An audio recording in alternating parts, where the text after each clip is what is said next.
ఓం గంగణపతే నమ ఐం సరస్వత్యే నమ ఓం నమ శివాయ శివాయ గురవే నమ క్లీం కృష్ణాయ గోవిందాయ గోపీజన వల్లభాయ శ్రీకృష్ణ పరబ్రహ్మణే నమో నమః. యా దేవీ సర్వభూతేషు మాతృరూపేణ సంస్థితాః నమస్తస్యై నమస్తస్యై నమస్తస్యై నమో నమః. శ్రీమాత్రే నమో నమః. క్రీం క్రీం మహాకాళికాయ నమో నమః. జయ గురు దత్తాత్రేయ నమ. గాయత్రీ పరంబికాయ నమో నమః. మాతృభ్యో పితృభ్యో ఋషిభ్యో గురుభ్యో నమో నమః. శ్రీమాత్రే నమో నమః. యూట్యూబ్ ప్రేక్షకులందరికీ కూడా నమస్కారం అండి. నేను పాలపర్తి గురునాథ శర్మ, జ్యోతిష్యం వాస్తు సిద్ధాంతని. మీకంతా కూడా గోచారరీత్యా గ్రహాల యొక్క స్థితిగతులు అంతా కూడా ఈ యొక్క మేషాది ద్వాదశ రాశుల వాళ్ళకి శ్రీ విశ్వాసనాథ సంవత్సరంలో వివాహ యోగం సిద్ధించాలి. ఆ ఏ రాశి వాళ్ళని ఏ రాశి వాళ్ళు వివాహం చేసుకుంటే గనక శీఘ్ర వివాహ యోగం సిద్ధిస్తుంది, అసలు జాతక చక్రం అంతా కూడా వివాహ యోగానికి ఎటువంటి పరిష్కారాలు ఆచరించాలి, ఏ రాశి వాళ్ళని చేసుకోకూడదు అనేది తెలుసుకుంటే కనుక శీఘ్రంగా వివాహ యోగం సిద్ధించడానికి ఆస్కారం ఉంటుంది. అసలు కళ్యాణము అంటే జాతకరీత్యా ప్రధానంగా చూసుకుంటే ఈ యొక్క పూర్వజన్మలో చేసుకున్న పుణ్య ఫలితాన్ని అంతా కూడా ఆనందకరమైన జీవితం అంతా కూడా జీవించడానికి ప్రతి ఒక్క మానవుడంతా కూడా ప్రభావితం చేయడానికి వంశాభివృద్ధికి కారణమవుతుంది. ప్రధానంగా చూసుకుంటే వధూవరుల యొక్క వివాహం అంతా కూడా శీఘ్రంగా జరగడానికి కూడా, ఆలస్య వివాహాలకి జరగడానికి కూడా దానికి ఒక కారకత్వాలు అనేది ఉంటాయి అన్నమాట. ప్రధానంగా చూసుకుంటే జన్మజాతకం వశాత్తు లగ్న చక్రం ప్రామాణికమైంది. ఎప్పుడైనా కానీ రాశిని చూసుకున్నా లగ్నాన్ని చూసుకున్నా ప్రధానంగా లగ్నం అనేది లగ్నం అనేది ప్రామాణికంగా చూసుకోవాల్సి ఉంటుంది. రాశిని చూసుకుంటే కనుక రాశిని లగ్నంగా భావించి దాన్ని చూసుకోవాల్సి ఉంటుంది. ప్రధానంగా చూసుకుంటే జన్మ జాతకం ప్రకారంగా జన్మలగ్న వశాత్తు సప్తమ స్థానం బాగుండాలి.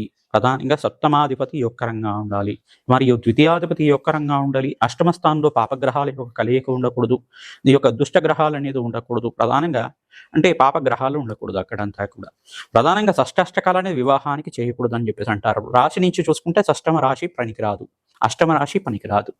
మరియు చూసుకుంటే వివాహం అనేది కూడా వైవాహ జీవితం అనేది చాలా శ్రేష్టమైన జీవితంగా చెప్పడం జరుగుతుంది. గృహస్థాశ్రమ జీవితం అని చెప్పేసి అంటారు. ప్రధానంగా చూసుకుంటే అన్యోన్యమైన దాంపత్యము, సుఖమైన జీవితం జీవించడానికి, భోగభాగ్యమైన జీవితం జీవించడానికి ప్రధానంగా ఎవరైతే గనక ప్రతినిత్యం కూడా అమ్మవారి ఆరాధన చేస్తారో జాతకరీత్యా సర్వ వివాహ ప్రతిబద్ధంగా దోష నివారణంతా కూడా జరిగి శీఘ్రంగా అతి శీఘ్రంగా కళ్యాణ యోగం సిద్ధించడానికి ఆస్కారం ఉంటుంది.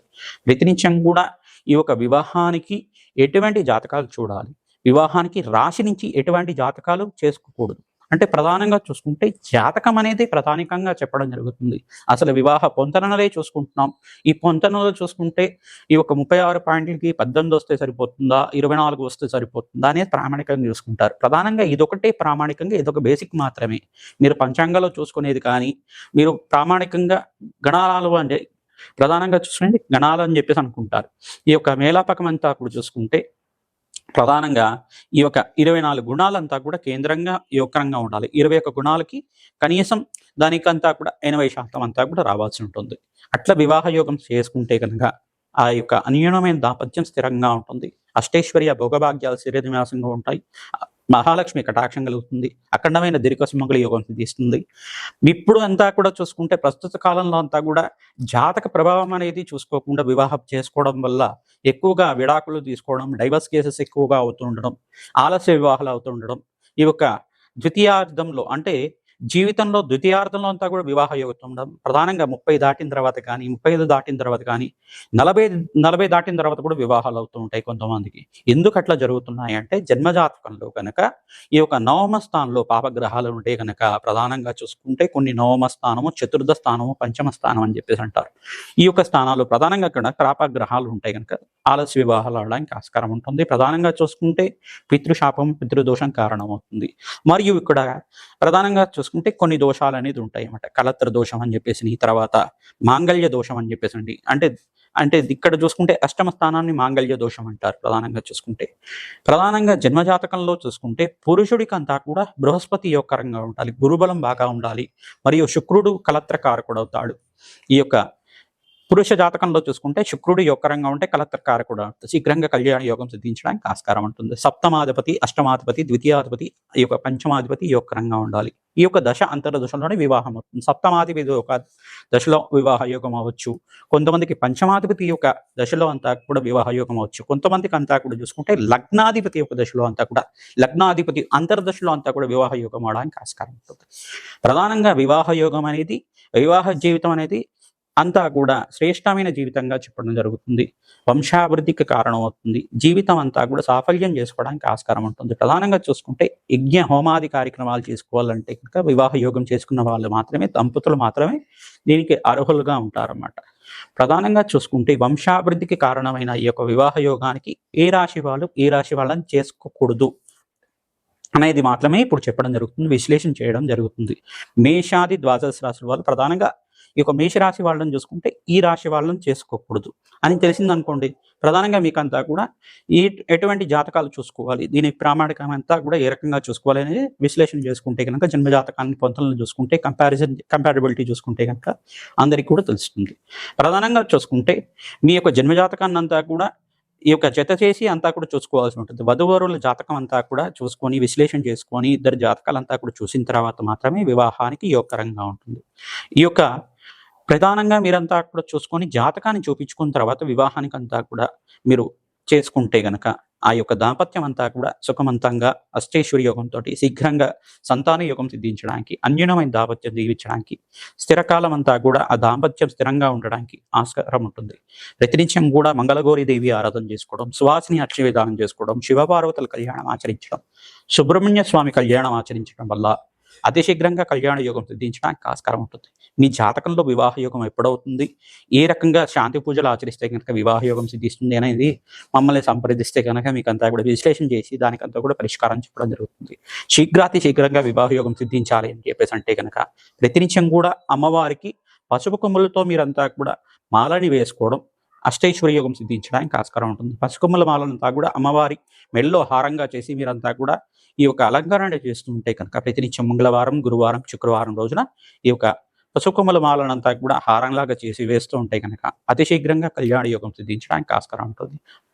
ఆడిచిన పసుపుని కానీ, ఆడిచిన కుంకుమ కానీ దేవాలయ ప్రాంగణంలో దానంగా ఇస్తూ ఉండాలి. మంగళవారం రోజున కానీ, శుక్రవారం రోజున కానీ, గురువారం రోజున కానీ, ఆదివారం రోజున కానీ ఈ యొక్క పసుపు కుంకుమ అంతా కూడా దానంగా ఇస్తూ ఉండాలి దేవాలయ ప్రాంగణంలో. తద్వారా శీఘ్రంగా కళ్యాణ యోగం సిద్ధించడానికి ఆస్కారం ఉంటుంది. మేషాది ద్వాదశ రాశుల వాళ్ళు వివాహ యోగానికి ఏ రాశుల వాళ్ళని చేసుకోకూడదు అంతా కూడా ఇప్పుడు విశ్లేషణ చేయడం జరుగుతుంది, అంతా కూడా తెలుసుకుందాం. తులారాశి జాతకులకి ఈ రాశి వాళ్ళు వివాహ యోగం కాదు, మంచిది కాదు అని చెప్పేసి తెలుసుకోవడం జరుగుతుంది. విశ్వసన సంవత్సరంలో తులారాశి జాతకులు ఈ రాశి వాళ్ళకి అనుకూలత కాదు అని చెప్పేసి తెలుసుకుందాం. ప్రధానంగా చూసుకుంటే తులారాశి జాతకులు, స్వరాశి అయిన తులారాశి జాతకులకి వివాహ అనుకూలత ఉండదు. ఎందుకంటే మహర్దశ ఒకటే ఉంటుంది, దశానాథుడు అనుకూలత ఉండదు. మహర్దశలో అంతా కూడా భుక్తి కూడా చూసుకుంటే అంతదశలో అంతా కూడా అంత అనుకూలత ఉండదు కాబట్టి వివాహం అనుకూలత కాదు. ప్రధానంగా చూసుకుంటే వివాహ యోగం కోసం ప్రధానంగా ఈ యొక్క తులారాశి జాతకులని వివాహం అనుకూలత కాదు కాబట్టి వీళ్ళని చేసుకోకుండా ఉండడమే మంచిదిగా చెప్పడం జరుగుతుంది. ద్వితీయ వ్యయ స్థానం అంటే ద్వితీయ ద్వాదశ స్థానాలంతా కూడా రాశులు యోగకరం కాదు. ద్వితీయ రాశి అయినా తులారాశి నుంచి ద్వితీయ రాశి అంతా కూడా వృశ్చిక రాశి అవుతుంది. గ్రహమైత్రి ఉండదు, అనుకూలత కాదు. పరస్పరం వైరం కానీ, పరస్పరం మనస్పర్ధలు రావడం కానీ, ఆర్థికమైన సమస్యలు కలగడం కానీ, ఈ యొక్క అనారోగ్య సమస్యలు కలగడం కానీ జరుగుతూ ఉంటాయి. ప్రధానంగా చూసుకుంటే ఇటువంటి కారణాల వల్ల ఈ యొక్క వైవాహ జీవితం బిగిపోవడం జరుగుతుంది. విడాకులు కానీ, డైవర్స్ కానీ జరుగుతూ ఉంటుంది. ఈ యొక్క సంతానం ఆలస్యం జరగడం కానీ జరుగుతూ ఉంటుంది. అంగారకుడు అధిపతి అవుతాడు. ఈ యొక్క వృశ్చిక రాశికి రాశి అధిపతి అంతా కూడా తులారాశికి శుక్ర భగవానుడు అవుతాడు కాబట్టి అనుకూలత కుదరదు.